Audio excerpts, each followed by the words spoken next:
Pra cá. Boa noite.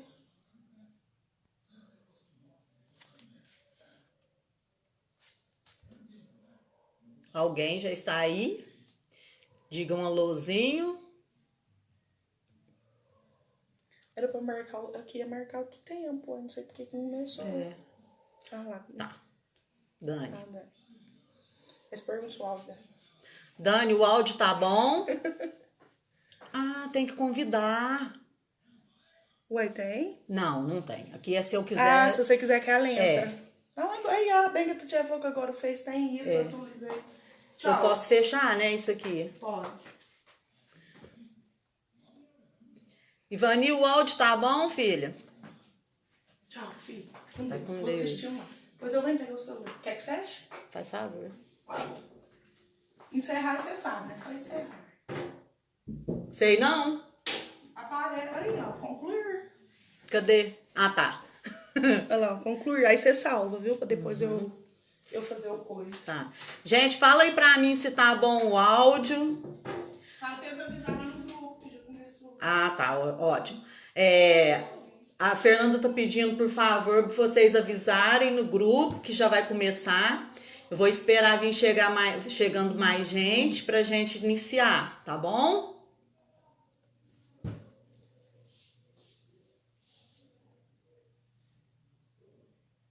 Ok, Dani, seja bem-vinda, você e o Lindomar.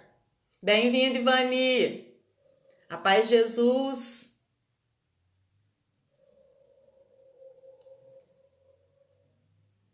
A paz de Jesus, Tatiele.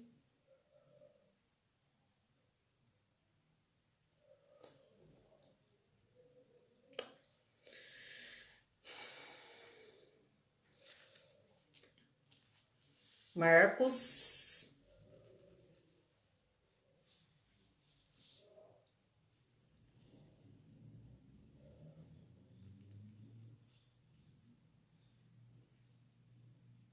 Então tá bom, Tati, que ótimo, bom, obrigado. Quem mais tá chegando por aí? Fala um oizinho aí, gente.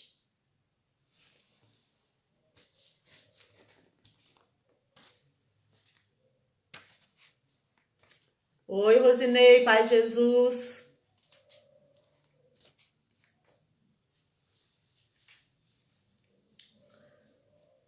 Gente, vamos iniciando nós, porque para não ficar muito demorado, né?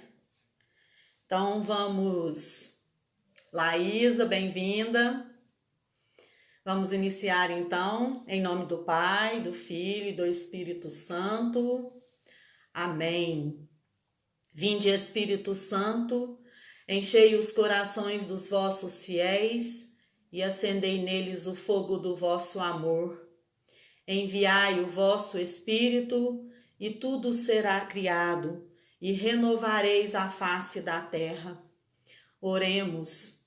Ó Deus, que instruíste os corações dos vossos fiéis com a luz do Espírito Santo, fazei que apreciemos retamente todas as coisas, segundo o mesmo Espírito, e gozemos sempre da sua consolação. Por Cristo Senhor nosso. Amém. Primeiramente, vamos louvar e bendizer a Deus por este momento, por Ele ter providenciado esse momento em que estaremos em formação. Obrigado, Senhor, obrigado pela vida de cada um, obrigado por esse grupo de oração, obrigado por cada servo, obrigado por cada família. Bendito e louvado seja nosso Deus e nosso Senhor. Que o seu Santo Espírito já possa pairar sobre nós, nos dando toda a sabedoria, abertura de coração e de mente, para que essa formação possa ficar mesmo cravada no nosso coração, nos dando todo o entendimento da sua vontade. Amém. Amém, irmãos? Então, nós estamos reunidos para essa formação, né? Teremos cada dia um tema, e o tema central são os 10 mandamentos, né? E hoje nós vamos falar sobre amar a Deus sobre todas as coisas, que é o primeiro mandamento da lei de Deus, né? Então, antes da gente entrar mesmo na formação, queria dar uma dica para vocês. Pegue caderno, anotação, papel para anotação, lápis, caneta, e assim, o que vocês forem tendo dúvidas, o que vocês forem querendo colocar, vocês vão colocando nos comentários, que aí depois a gente vai ver os comentários e responder. Para a live não ficar muito extensa, a gente vai evitar de ficar com muito respondendo perguntas aqui nesse momento, certo? Então, assim, eu peço que vocês coloquem aí, né, nos comentários, que para depois a gente estar respondendo e sanando as dúvidas, certo? As colocações também pode ir colocando, tá bom? Então, vamos iniciar.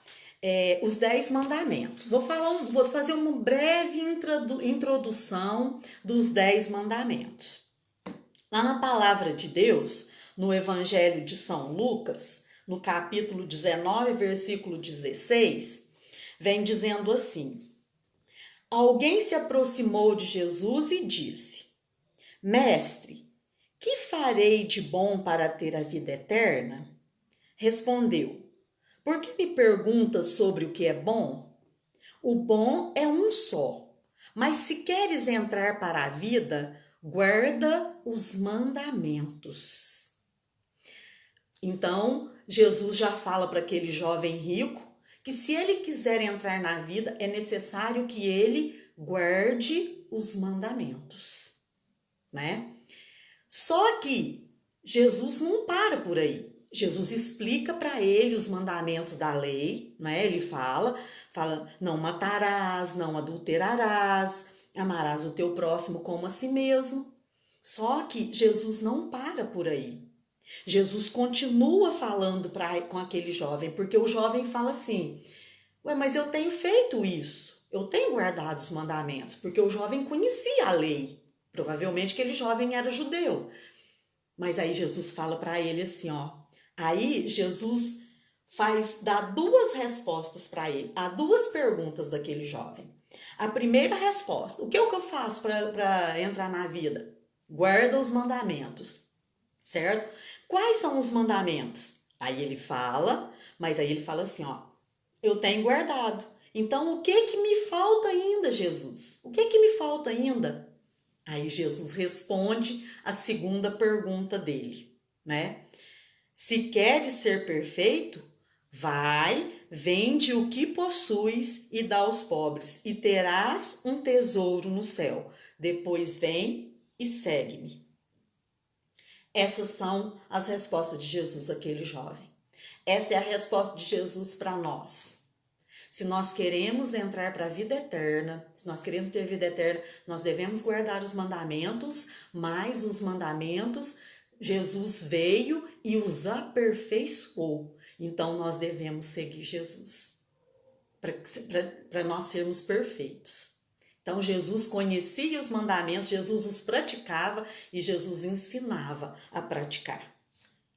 A palavra, os 10 mandamentos, o decálogo, né, que é chamado também decálogo, significa literalmente 10 palavras.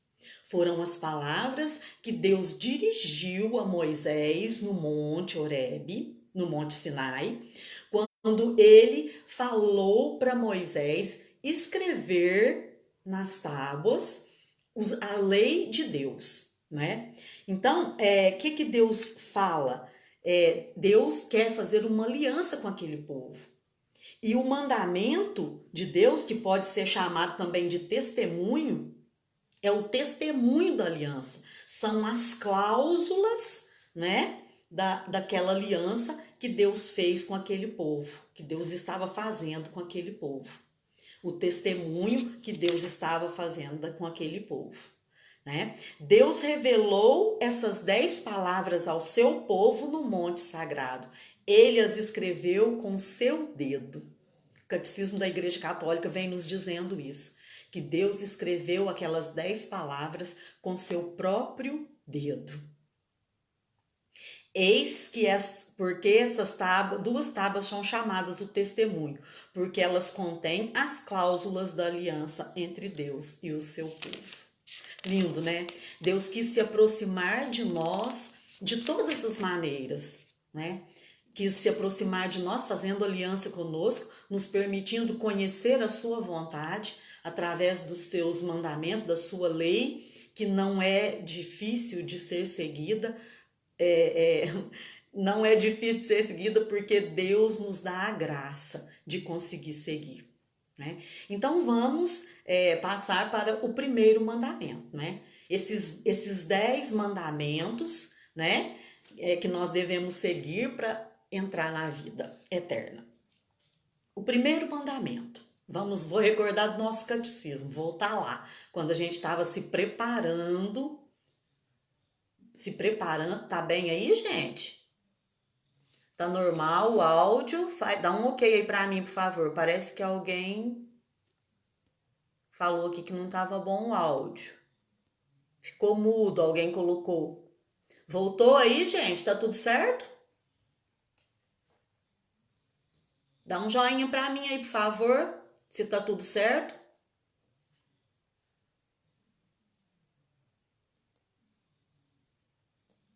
Deve estar, né? Tá ok? Ah, tá. Obrigada, Keila. Então tá bom, vamos continuar.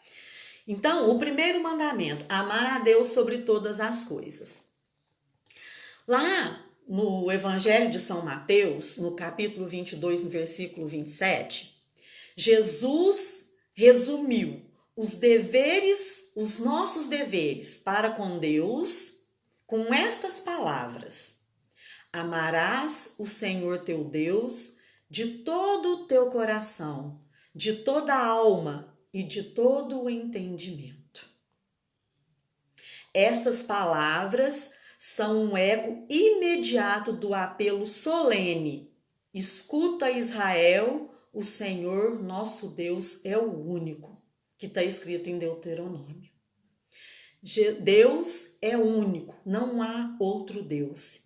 E só a Ele nós devemos amar, só a Ele nós devemos prestar culto e só a Ele nós devemos servir. É o que está escrito lá no livro do Êxodo. Eu sou o Senhor teu Deus. Êxodo 20, do 2 ao 5. Eu sou o Senhor teu Deus, que te fez sair da terra do Egito, da casa da escravidão. Não terá outros deuses diante de mim. Não farás para ti imagem esculpida de nada que se assemelhe ao que existe lá em cima nos céus, ou embaixo na terra, ou nas águas que estão debaixo da terra. Não te prostrarás diante desses deuses e não os servirás. Então Jesus, quando é tentado, quando ele é levado para o deserto para ser tentado, e o inimigo de Deus, o demônio, se aproxima de Jesus e quer de todo jeito que ele o adore, né? Porque é o que o demônio mais quer, é ser adorado. E Jesus, conhecendo as escrituras como Jesus conhecia, né? Ele responde para ele: ao Senhor teu Deus adorarás e só a ele prestarás culto. Lá em Mateus 4:10. Então, irmãos, vamos ver por partes, né? Porque o catecismo nos apresenta, essa formação estamos dando toda pelo catecismo da Igreja Católica. Depois nós vamos colocar os parágrafos, certo? Para que vocês possam pegar em casa e dar mais uma estudada, uma aprofundada. Então, no catecismo da Igreja Católica, vem dividindo em 3 etapas, né? A primeira é: adorarás o Senhor teu Deus e o servirás. O primeiro apelo de Deus, e essa exigência que é muito mais do que justa de Deus para nós, é que nós, o homem, a mulher, que nós, seres humanos, a imagem e semelhança dele, o acolhamos e o adoremos, né? Ele é todo poderoso, Deus é clemente, Deus é compassivo, Deus é misericordioso. Então, em Deus tem que estar toda a esperança do ser humano. Toda a nossa esperança precisa estar depositada nas mãos de Deus, porque foi Ele que nos criou, Ele que é o nosso Pai, é Ele que rege todo o universo. Então a nossa esperança precisa estar depositada nas mãos de Deus. Então a nossa vida moral encontra sua fonte na fé em Deus. A nossa vida moral, moralmente falando, que nos revela o seu amor. São Paulo fala da obediência da fé como primeira obrigação do cristão. É obedecer aquilo que a fé nos manda. Obedecer aquilo que a fé católica nos manda. Aquilo que Deus nos revelou dentro dos 10 mandamentos, nós precisamos ser obedientes. Ele vê no conhecimento de Deus o princípio e a explicação de todos os desvios morais. Nosso dever em relação a Deus consiste em crer nele e em dar testemunho dele. Nosso dever para com Deus consiste em crer nele e dar testemunho dele. É esse o nosso dever para com Deus. E o primeiro mandamento, amar a Deus sobre todas as coisas, ele manda que nós alimentemos e guardemos com prudência e vigilância a nossa fé. Nós precisamos estar vigilantes sobre a nossa fé. Sempre vigilantes. E rejeitar tudo que se opõe à nossa fé. Dizer não a tudo que se opõe à nossa fé. Porque há diversas maneiras de pecar contra a fé. A primeira delas é a dúvida voluntária. É quando nós temos dúvida do amor de Deus. É quando nós temos, nós temos dúvida do poder de Deus. Nós temos dúvida da salvação de Deus, de tudo que Ele nos revelou e que a igreja nos propõe a crer. Nós temos dúvidas. Nós ficamos em dúvida, mas será? Será que é verdade? Será que é assim mesmo? É a dúvida voluntária, é um pecado contra a fé. Temos também a dúvida involuntária, quando a gente fica hesitante, né? Hoje crê, amanhã não crê, tem dificuldade, tem objeções à fé. É outro pecado também contra a fé. Também tem outras coisas que é pecado contra a fé, que é a incredulidade. É quando a gente negligencia a verdade revelada. Ou recusa também, voluntariamente, e não assente, entendeu? Não consente, não está de acordo com aquilo que foi revelado através de Deus para nós, certo? Outra coisa também que é pecado contra a fé é a heresia. Muitas vezes a gente vê muito falar nesse nome, né? A heresia. O que é a heresia? É quando a gente, depois que é batizado, a gente recebe a fé, não é? E a gente nega qualquer verdade que se deve crer com fé divina e católica. Ou então, quando a gente tem dúvida a respeito dessa verdade, certo? Também tem a apostasia. O que é a apostasia? É quando a gente abandona a fé, quando a gente repudia totalmente a fé católica, deixa de ser católico, é um apóstata, é um pecado também contra a fé e contra Deus, né? Contra o amor de Deus. E tem também o cisma. O cisma é quando a gente se recusa a se sujeitar ao nosso sumo pontífice, ao Papa. E também quando a gente recusa ter comunhão com os padres, com o bispo, né? Com os membros da igreja que são sujeitos ao Papa. Quando a gente rejeita, recusa mesmo ser submetido, né, a eles, né, às ordens da igreja. Aqui representada pelo Papa, pelos bispos, pelos padres, né? É um pecado grave também, é pecado, né? Como é bom, né, irmãos, a gente conhecer, a gente estar mais perto à luz do que nos ensina a igreja, né? Porque assim a gente pode fugir, não é, desses pecados quando a gente conhece e amar muito mais a Deus e a sua igreja. Até aí tudo bem? Até aí tá indo bem? Tá dando para ouvir bem? Tá dando para entender bem? Vai falando aqui para mim, por favor, tá? Então, irmãos, além da fé, tem a esperança. A esperança, quando Deus se revela e chama o homem, este não pode responder plenamente ao amor divino por suas próprias forças. Irmãos, pelas nossas próprias forças nós não conseguimos corresponder ao amor de Deus, né? Então, nós devemos esperar. O Catecismo da Igreja Católica vem nos dizendo, no parágrafo 2090, que nós precisamos esperar que Deus nos capacite para que nós possamos corresponder ao amor dele. A esperança é aguardar, é o aguardar confiante a bênção divina e a visão beatífica de Deus. É também a gente ter aquele temor em ofender a Deus, sabe? Quando a gente ama tanto que a gente não quer nunca ofender. Quando a gente ama uma pessoa, a gente nunca quer ofender, não é? Assim é o amor a Deus, né? E tem os pecados contra a esperança, que também é um pecado contra Deus, né? Quando a gente não ama a Deus sobre todas as coisas, que é o primeiro deles, o desespero.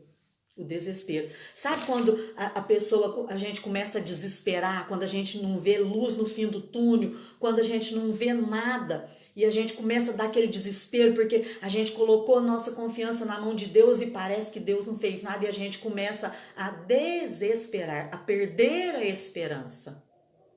É um pecado, irmãos. É um pecado contra a esperança. E tem também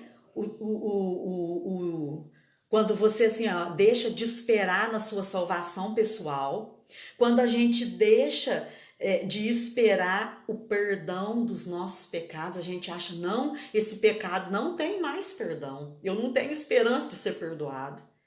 Também é um pecado contra a esperança, né? O desespero, irmãos, opõe-se à bondade de Deus. Olha o que vem falando o Catecismo no parágrafo 2091. O desespero se opõe à bondade de Deus, à sua justiça, porque o Senhor é fiel nas suas promessas, gente. O Senhor é fiel nas suas promessas e à sua misericórdia. Então nós não podemos desesperar nunca, nunca. E o outro pecado contra a esperança é a presunção. E tem duas espécies de presunção, gente. Olha para vocês verem. Ou o homem presume de suas capacidades, esperando poder salvar-se sem a ajuda do alto. Ah, não, eu me basto, né? Aí eu vou buscar, eu me salvo e eu vou lutar sozinho, sem Deus, né? É presunção. E tem esse outro tipo de presunção, quando presume da onipotência ou da misericórdia de Deus, esperando obter seu perdão sem conversão ou glória sem mérito. Pensa nisso, irmãos. Pensa nisso. Se a gente não crê na onipotência e na misericórdia de Deus, e assim, acha que a gente vai obter o perdão de Deus sempre sem nos converter, sem mover um mínimo de esforço para mudar de vida. Isso aí é pecado também, não é? É pecado contra Deus, contra o amor de Deus por nós. E também a caridade, né? A caridade. A fé no amor de Deus envolve o apelo e a obrigação de responder à caridade divina por um amor sincero.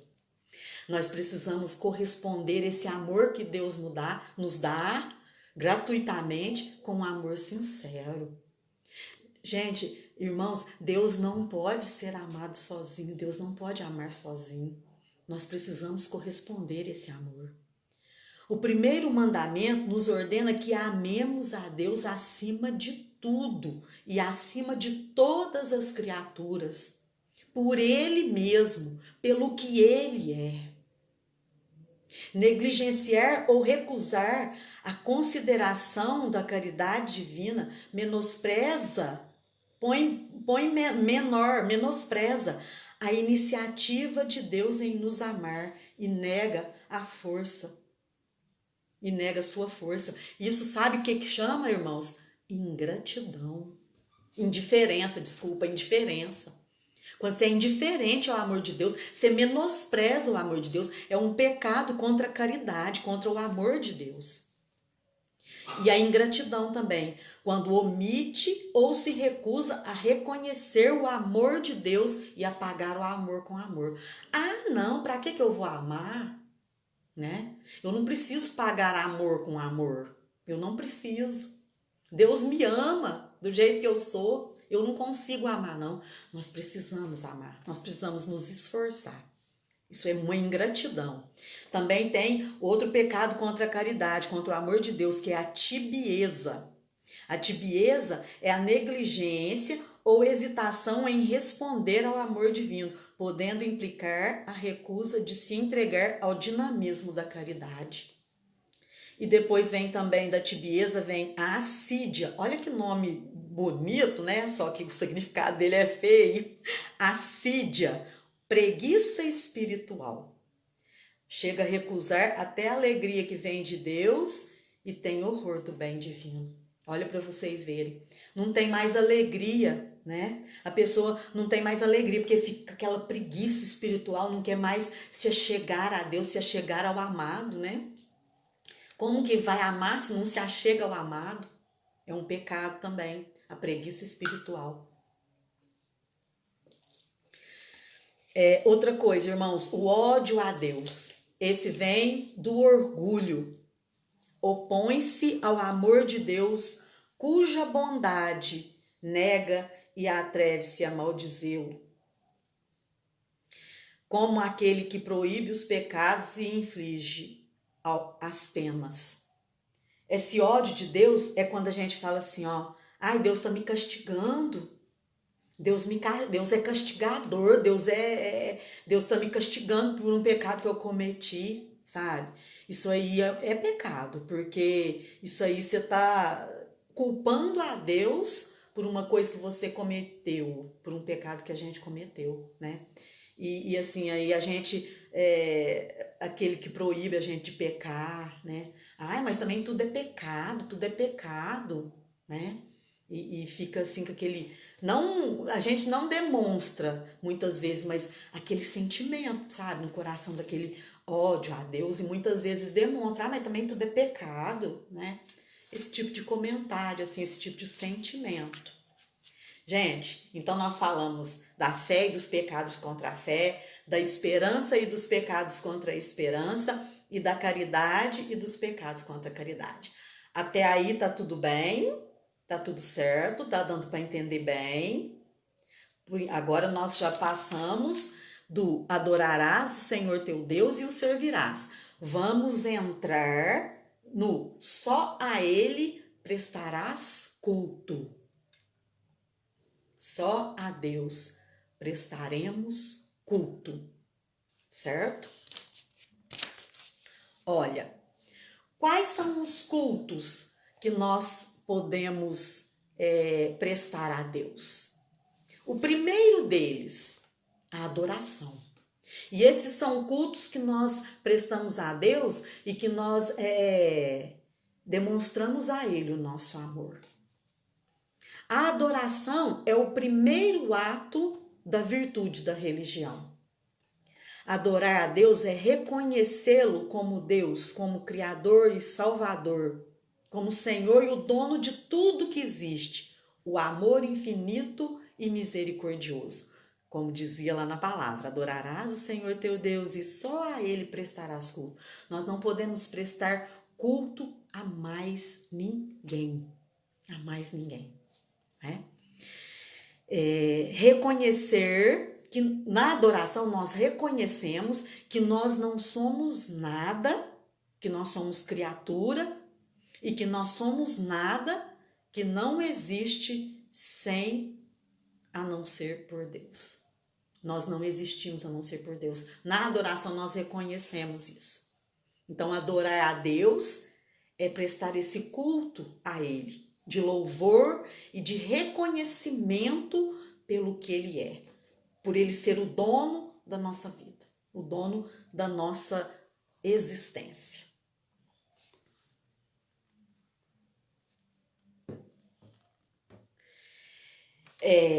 A oração. A oração é um ato de fé, de esperança, é um ato que, ou melhor dizendo, os atos da fé, da esperança e da caridade que nós acabamos de ver, eles ordenados pelo primeiro mandamento, eles se cumprem na oração. Porque é na oração que nós demonstramos que nós temos fé. É na oração que nós vamos demonstrar a Deus que nós temos esperança. E é na oração que nós vamos demonstrar a Deus que nós o amamos e que nós amamos o nosso próximo. Não é?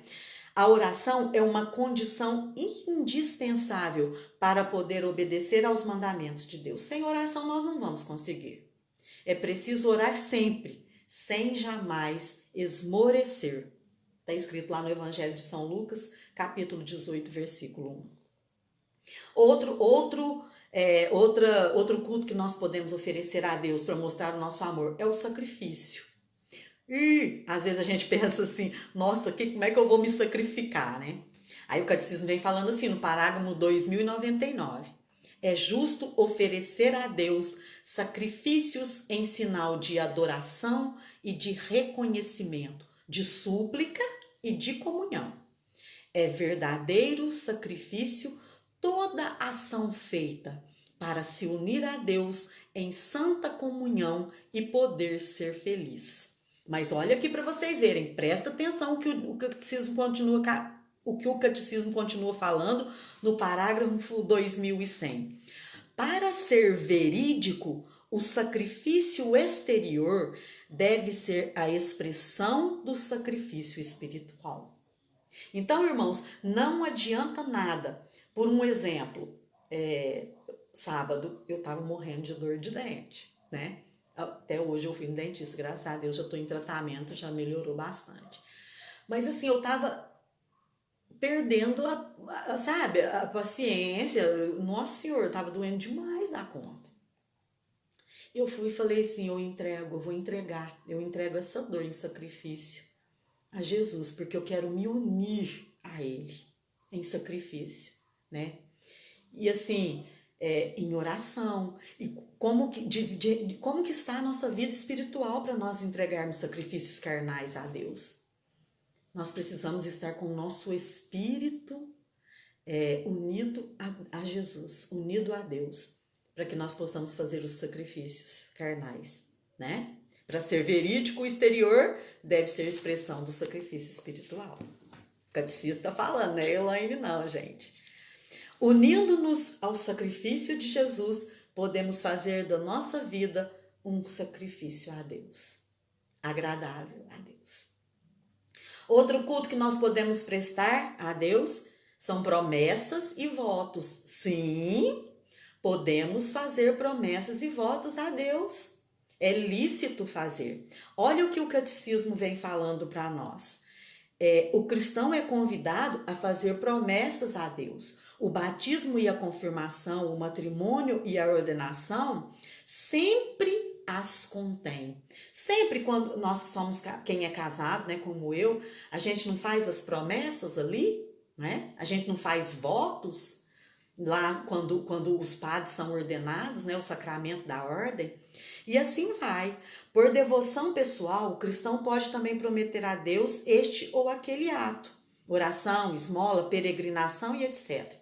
Só que é importante, irmãos, a fidelidade a essas promessas feitas, porque é uma manifestação do respeito devido à majestade divina e do amor para com Deus fiel. Então, é necessário que nós cumpramos a promessa que nós fizemos, né? O voto é um ato de devoção no qual o cristão se consagra a Deus ou lhe promete uma boa obra. Pelo cumprimento de seu voto, o homem dá a Deus o que lhe se prometeu ou consagrou, certo? Em certos casos, irmãos, a igreja, aí a gente às vezes preocupa, né? Porque a gente pode pensar assim, mas e se eu prometer e depois não conseguir cumprir por um motivo muito forte, por um motivo muito justo? Então, a gente precisa procurar o padre, conversar com ele, para ele fazer uma troca para essa promessa, né? Porque aqui o catecismo vem até dizendo aqui no parágrafo 2103, em certos casos, a igreja, por motivos adequados, pode dispensar dos votos e das promessas o cristão, certo? Mas é necessário que o padre, em nome da igreja, possa dispensar, certinho? E o dever social de religião e o direito à liberdade religiosa. Nesses parágrafos aqui, vem falando que todos nós temos o direito, né?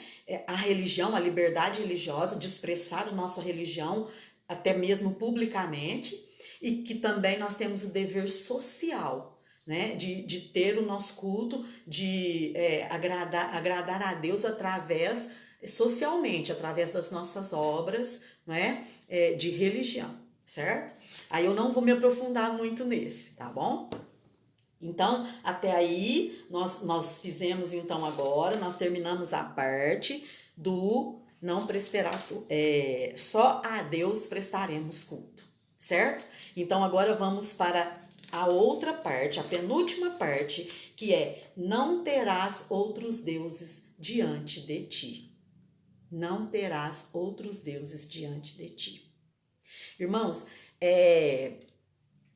eu acho que nós já passamos de 30 minutos. Eu queria saber se vocês querem que eu continue. Tatiele, dá um ok aí se vocês querem que eu continue. Nós já estamos terminando, mais 10 minutos a gente termina. Ou se vocês querem que a gente faça uma outra live outro dia para continuar, se tiver pesado, se tiver cansativo. O que vocês acham, Tatiele, Vani? Vocês que estão aí assistindo, continua ou a gente para e continua outro dia? Estou aguardando a resposta.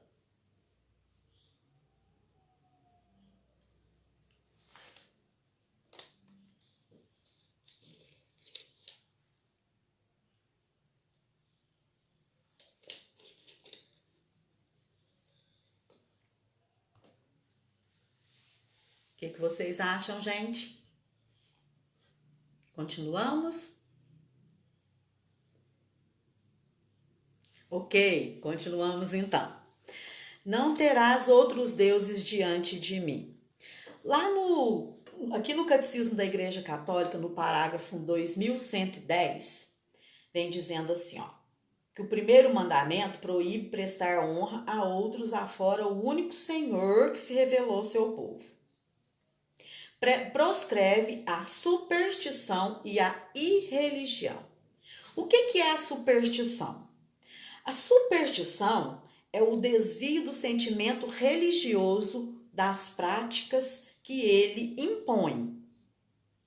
Pode afetar também o culto que prestamos ao verdadeiro Deus. Por exemplo, quando atribuímos uma importância de alguma maneira mágica a certas práticas, em si mesmo legítimas ou necessárias. Atribuímos eficácia exclusivamente à materialidade das orações ou dos sinais sacramentais, sem levar em conta as disposições interiores que elas exigem, é cair na superstição. Irmãos, eu uso uma medalha de São Bento, por um exemplo. Porque a medalha vai me dar isso, porque a medalha vai me dar aquilo, porque a medalha me traz paz. Irmãos, a medalha não traz paz, isso é superstição. O que vai te trazer paz é a oração que você vai fazer, é a sua entrega a Deus. É isso que vai te trazer a paz, certo? Então, é superstição a gente achar que eu vou beber água benta e a água benta vai me curar. Claro que a água benta vai curar, sim.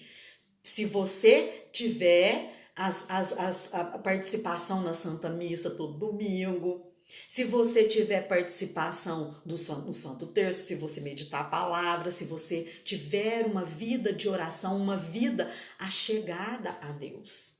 Do contrário, não tem efeito milagroso. Não tem, sabe? Então, isso é superstição.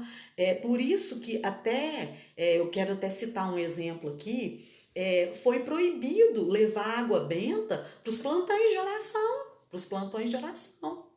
Por quê? Porque o povo estava vendo aquilo como superstição. Ia lá, jogava água benta na pessoa e a pessoa melhorava, a pessoa falava que é água benta, que era água benta. Entendeu? Não é Jesus, é o segmento de Jesus, certo? Então, assim, tem muitas superstições por aí. Até mesmo dentro de orações e sacramentais, orações legítimas, como o catecismo vem dizendo. Então, nós precisamos tomar muito cuidado com isso, certo? Outra coisa também que entra dentro, né, de outros deuses, né? De buscar outros deuses. Outra coisa de superstição também, né, gente? Aquelas superstições assim de não passar debaixo da escada, porque pode acontecer alguma coisa, porque o número 13 dá azar, o gato preto passou na frente também, tudo é superstição, não tem nada a ver, né? Deus não falou que isso aí não é bom, não dá azar, que dá azar, certo? Aí vamos então passar para idolatria. O que é idolatria? O primeiro mandamento, que é amar a Deus sobre todas as coisas, ele condena o politeísmo. O que é o politeísmo? É o culto a vários deuses, né? A outros deuses que não sejam o único Deus, né? A idolatria não diz respeito somente aos falsos cultos do paganismo. Ela é uma tentação constante da fé. Consiste em divinizar o que não é Deus.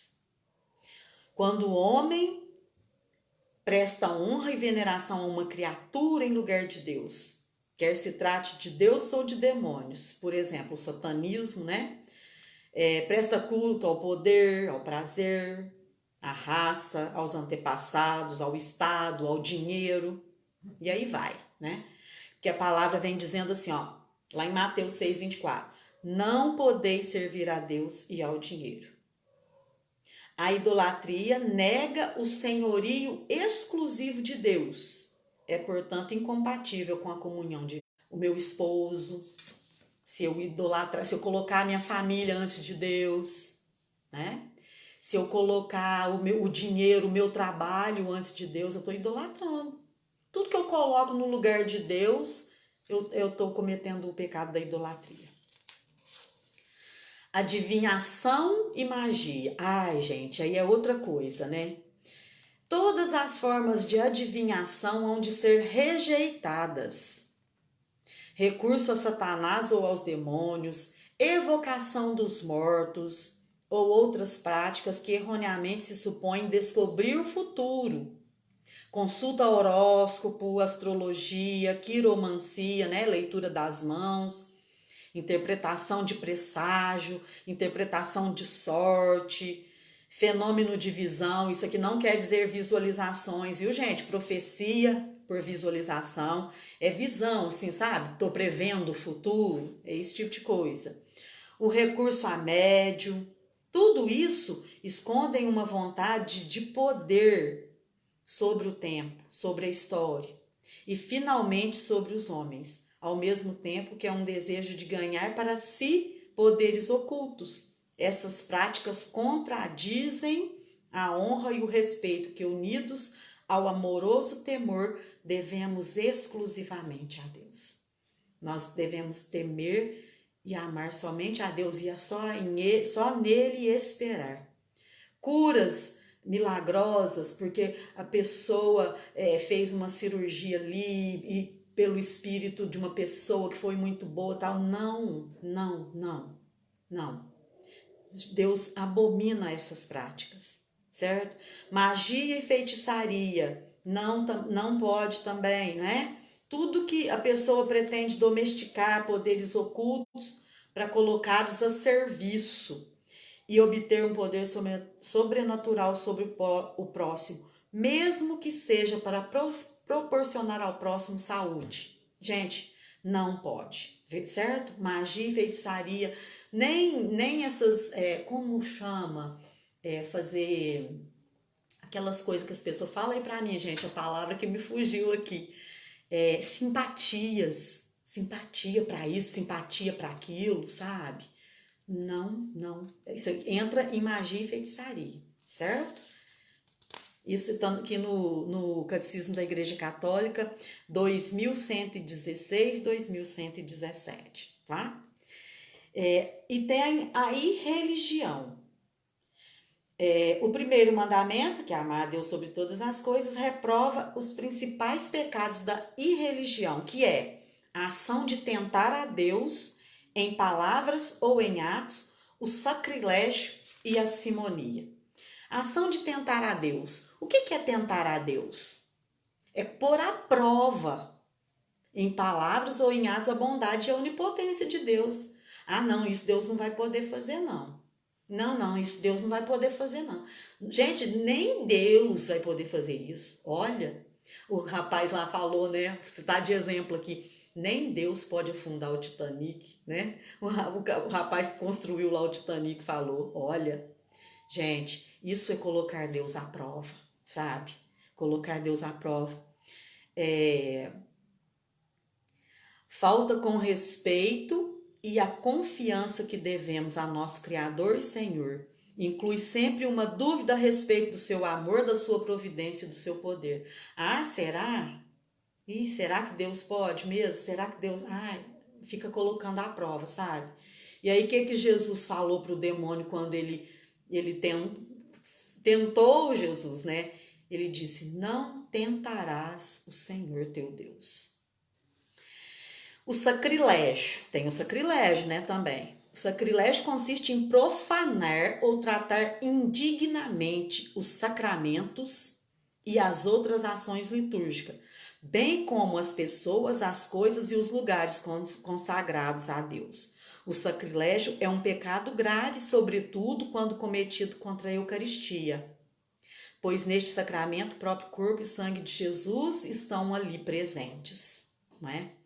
Então, assim, o sacrilégio é quando a gente profana uma imagem dentro da igreja, quando você suja, gente, quando a gente suja o templo, colocar chiclete debaixo do banco da igreja é um sacrilégio, porque ali é um local sagrado, é um sacrilégio.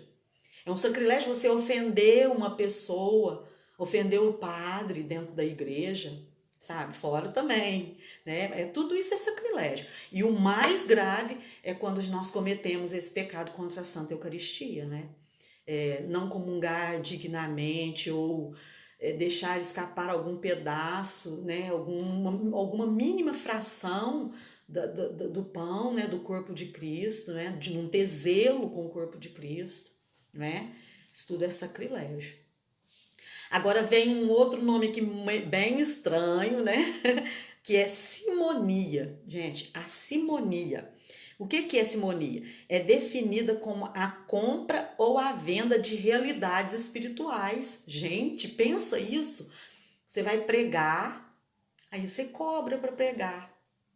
Você vai fazer uma oração com uma pessoa interessada em que ela te faça um favor. Isso aí é simonia, pensa. É um pecado gravíssimo.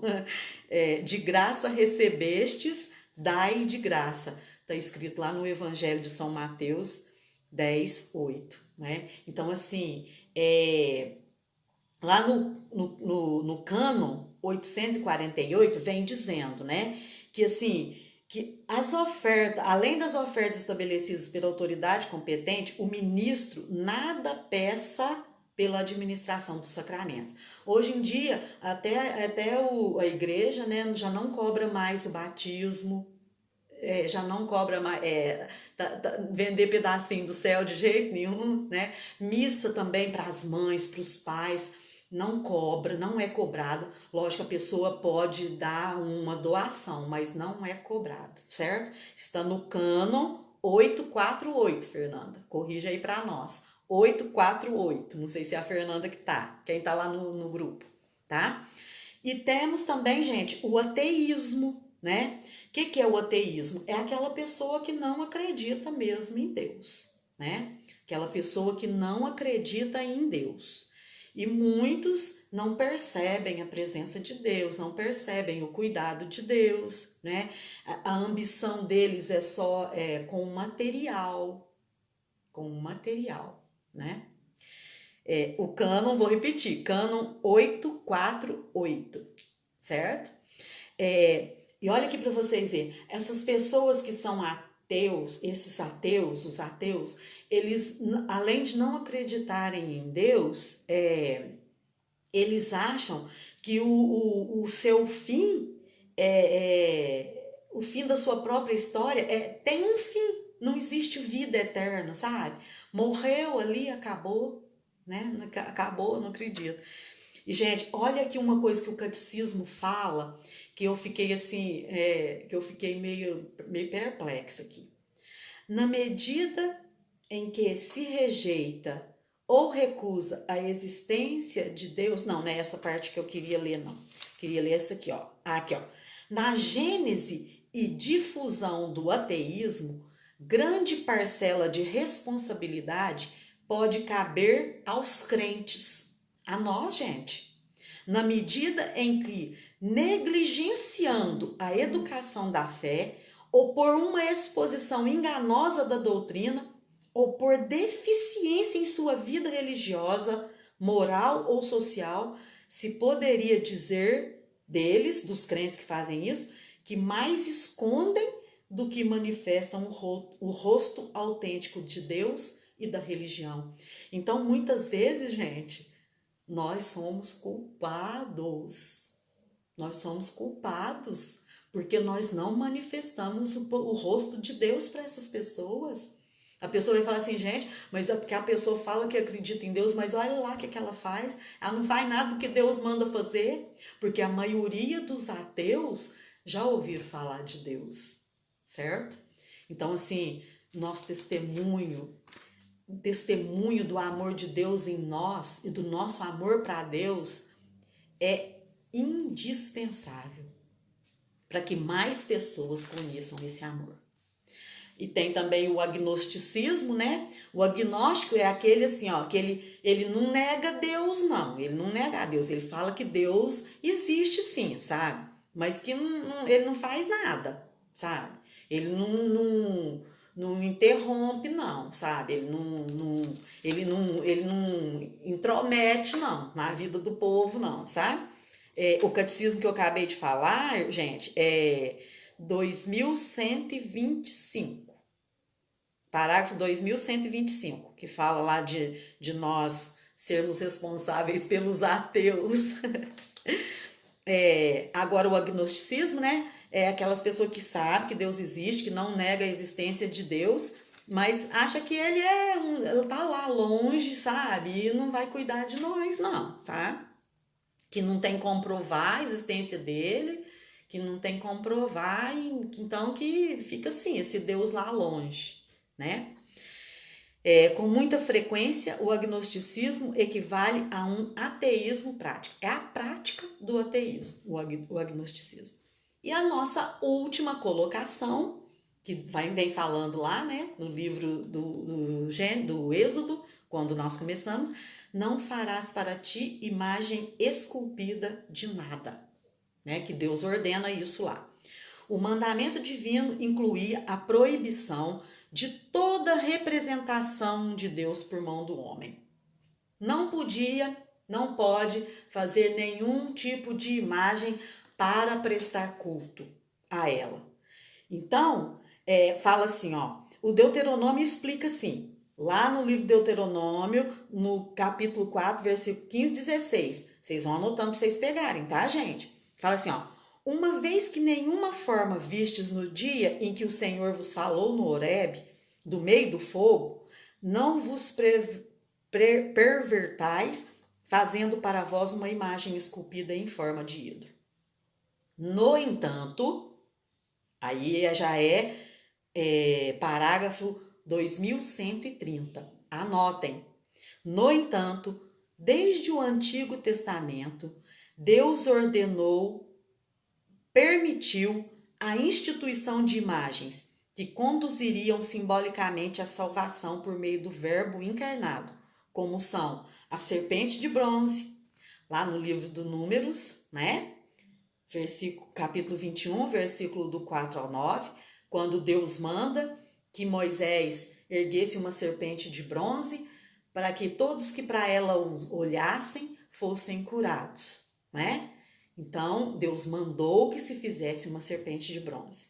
Também, lá no livro do Êxodo, no capítulo, vou olhar aqui que eu anotei,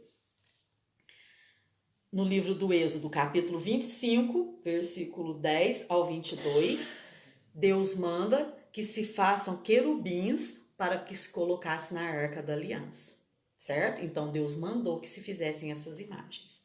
Aí, São Tomás de Aquino vem falando assim para nós, ó. O culto da religião não se dirige às imagens em si como realidades, mas as considera em seu aspecto próprio de imagem, que nos conduz a Deus encarnado.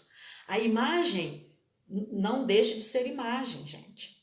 Ela é simplesmente um símbolo que nos faz lembrar de Deus. Ela é um símbolo que nos remete a Deus e a Jesus encarnado. E aí o Catecismo da Igreja Católica vem nos dizendo no parágrafo 2132 que o culto cristão das imagens não é contrário ao primeiro mandamento, que proíbe os ídolos.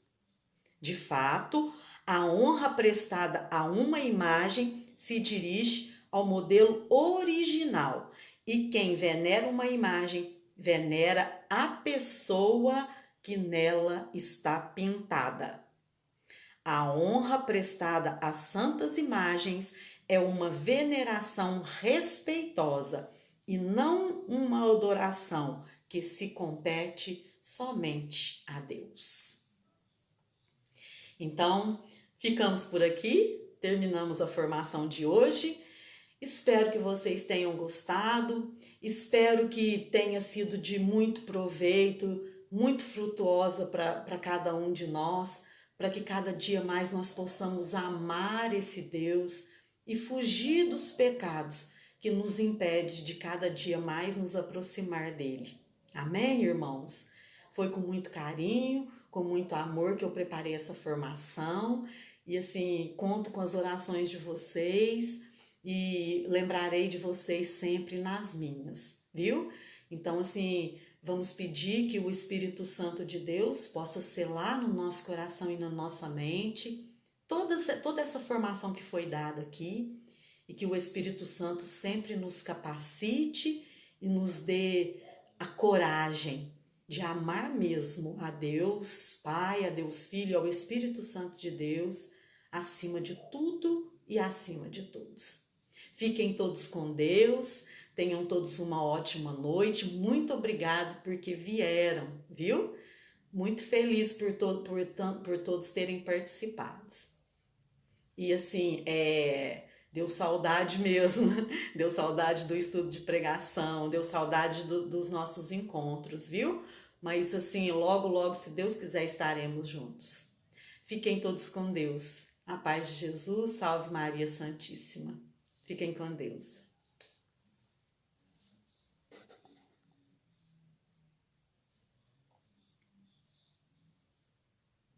Como que salva, Fernanda? Eu concluo primeiro para depois salvar, né?